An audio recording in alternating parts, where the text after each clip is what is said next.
Victor Osimhen ya zura ƙwallo mai ban mamaki don ceto Najeriya daga rashin nasara a wasan da aka yi ragas tare da Jamhuriyar Benin.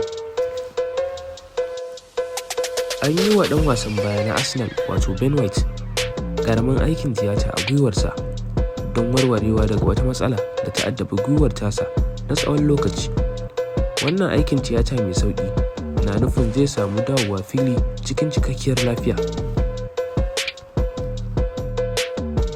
Rafinha ya zura ƙwallo a karon farko yana sanye da riga mai lamba 10 ta ƙasar Brazil a daren jiya. Wannan nasara babban abin alfahari ne gare shi da kuma alamar girman matsayinsa a tawagar Brazil. Bayan wasan Najeriya da Jamhuriyar Benin, mai tsaron raga na Super Eagles wato Stanley Nabawali ya samu labari mai ban tausayi na rasuwar mahaifinsa. Wannan rashi ya zo ne bayan nasarar da Najeriya ta samu a kan ƙasar Benin.